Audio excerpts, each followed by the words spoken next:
Hey there, and welcome to Michelle Reads the Bible. These are live, these are unedited, these are unfiltered. So, where we left off was chapter 9 of Ecclesiastes. So we'll finish Ecclesiastes today. We'll be reading chapters 10, 11, and 12. We'll hop into 2 Corinthians. We'll read Psalm 49 and get our proverb verses from chapter 22. And all this is going to come from the Evangelical Heritage Version. Welcome to the Bible, if this is your first parachute in. Ecclesiastes, written by King Solomon, a very famous king. And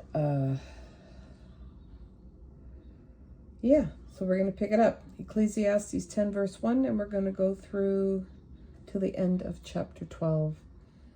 And then we'll pick up a new book in the Old Testament. So here we go. Dead flies make perfumed oil ferment and stink. No kidding. Ew. Just as a little stupidity outweighs wisdom and honor. A wise man's heart heads right, but a fool's heart heads left.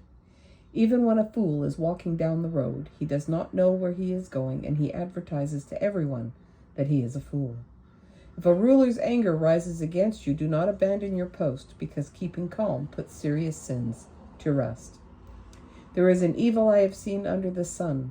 What a mistake rulers make. Stupidity is placed in many high places, but the rich are seated in low positions. I have seen slaves on horses, while princes walk on the ground like slaves. A person who digs a pit might fall into it, and one who breaks through a wall might be bitten by a snake. A person who quarries stones may be hurt by them, and someone who splits logs may be endangered by them.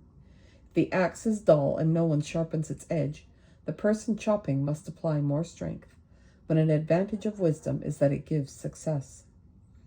If the snake bites before it is charmed, there is no advantage to having a charmer. Words from a wise man's mouth bring favor, but a fool's lips swallow him up. The fool starts out by saying stupid things, but he ends up speaking wicked madness. The fool multiplies words. No one knows what will be in the future, and who can tell him what will come after him? The hard work of fools wears them out so much that they no longer know their way to town. How unfortunate you are, O land, when your king once was a servant, and your officials overeat in the morning. How blessed you are, O land, when your king is a son of nobles, and your officials eat at the right time to get stronger, not to get drunk. Because of laziness, roof beams sag. Because of idle hands, the house leaks. Food is made for pleasure, wine makes life happy, but money is the answer for everything.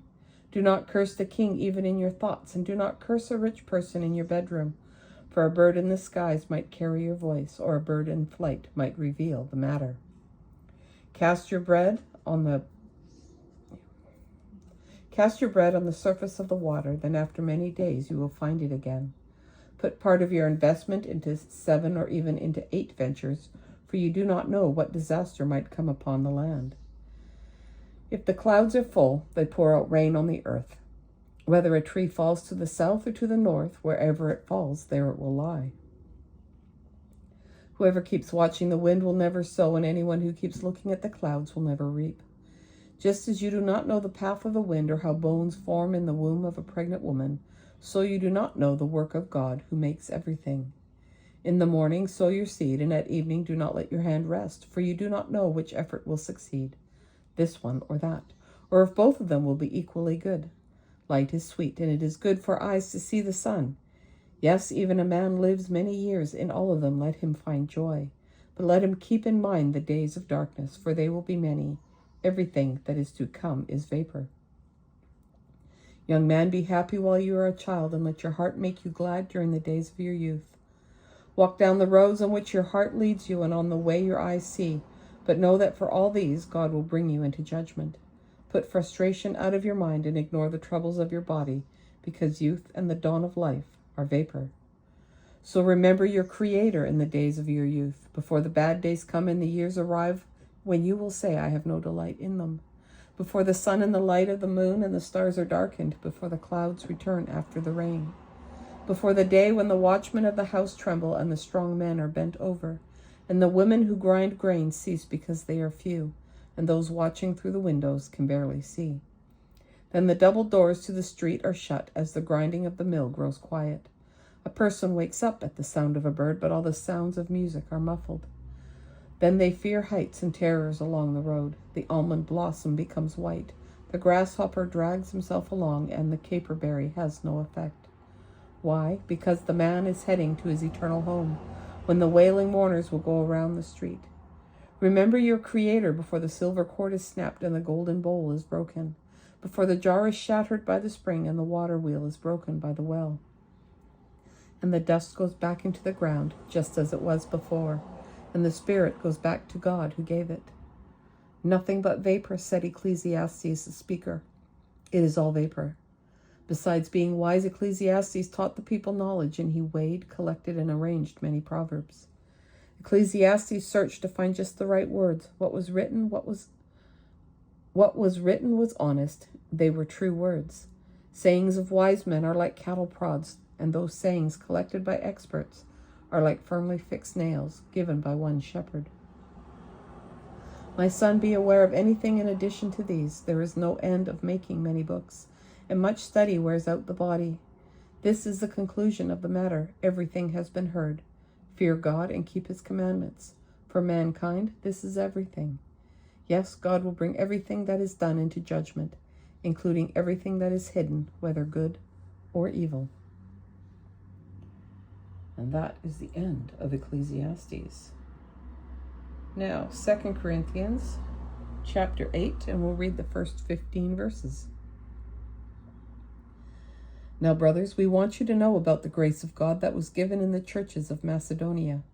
In a severe test of trouble, their overflowing joy and their deep poverty overflowed into an abundance of their generosity. I testify that of their own free will they gave according to their ability and even beyond their ability, pleading with us with an urgent request for the gracious privilege of joining in this service to the saints. And they did this not as we had expected, but in keeping with God's will. They gave themselves first to the Lord and then to us. As a result, we urge Titus, since he had already made a beginning, to bring to completion this gracious gift on your part. But just as you overflow in every way, in faith, in word, in knowledge, in all diligence, and in your love for us, see that you also overflow in this gracious gift. I do not say this as a command, but to test how genuine your love is by comparing it with the eagerness of others. For you know the grace of our Lord Jesus Christ, that although he was rich, yet for your sakes he became poor, so that through his poverty you might become rich. And I am giving advice in this matter because it is going to be helpful for you. Last year you were not only the first to take action, but also the first to be willing. Now bring the work to completion too, so that your eagerness to start may be matched by your completing it with what you have. For if the eagerness is there, a gift is acceptable according to what someone has, not according to what he does not have. Certainly our goal is not Certainly our goal is not that others take it easy while you are burdened, but that there may be equality. At the present time, your abundance will provide what they lack, in order that their abundance will also provide what you lack. In this way, there will be equality. As it is written, the one who gathered much did not have too much, and the one who gathered little did not have too little. And now Psalms. What did I say? 49? Yes. Psalms 49. Hear this, all you peoples. Pay attention, all you inhabitants of this world. All you children of Adam, all mankind, rich and poor alike. My mouth will speak wisdom. The meditation of my heart will give understanding. I will listen carefully to wise teaching. With a liar I will explain deep truths. Why should I fear days of trouble? Days when the wickedness of my pursuers surrounds me. They trust in their wealth. They place their confidence in the abundance of their riches. But no one can by any means redeem himself. He cannot give God a ransom for himself. For the ransom for their souls is costly, and any payment would fall short, so that he could live forever and not see the pit.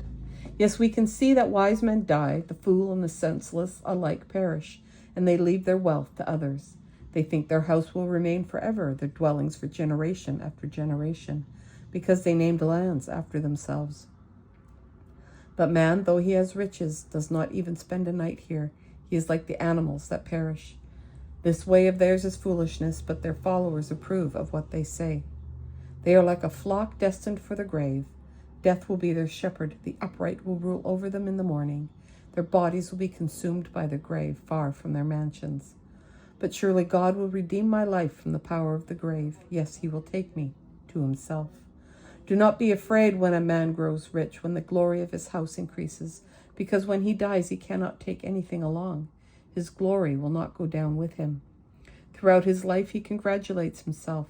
People praise you because you have done so well for yourself. He will go to the gathering place of his fathers. They will never see the light. A man who has riches but does not understand is like the animals that perish. Now, Proverbs 22, verses 20 and 21. Have I not written to you already with advice and knowledge, in order to make accurate, true words known to you, so that you may reply with true words to those who sent you? And that, my friends, is the reading for September 5th, 2025. And I'm really glad you joined me.